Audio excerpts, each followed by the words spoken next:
நலாஸ் நாட்டு சர்க்கரை நலமுடன் வாழ நலாஸ் இந்தியாவிலேயே நாட்டு சர்க்கரைக்கு ISI முத்திரை மற்றும் அக்மார்க் அங்கீகாரம் பெற்ற ஒரே நிறுவனம். தொடர்புக்கு 9047045000.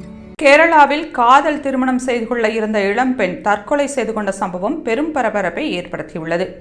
கேரளாவின் எர்ணாகுளம் அருகே கோதாமங்கலத்தைச் சேர்ந்த எல்தோஸ் என்பவரது மகள் சோனா எர்ணாகுளத்தில் ஒரு கல்லூரியில் படித்து வந்தார்.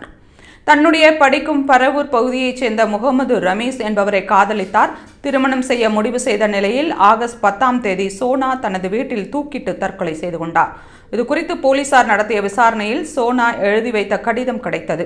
அதில் முகமது ரமீஸ் மற்றும் அவரது குடும்பத்தினர் மதம் மாறக்கூறி அவர்களது வீட்டில் அடைத்து வைத்து அடித்து துன்புறுத்தியதாகவும் மதம் மாறாவிட்டால் கொலை செய்வோம் என்று மிரட்டியதாகவும் குறிப்பிடப்பட்டுள்ளது. மேலும் அவர்களது மிரட்டலுக்கு பயந்து தற்கொலை செய்ய தீர்மானித்ததாகவும் அதில் குறிப்பிட்டிருந்தார்.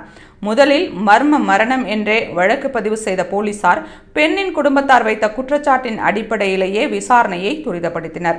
அதன் பின்னரே திடுக்கிடும் இந்த சம்பவம் வெளியாகி கேரளாவை உலுக்கியது.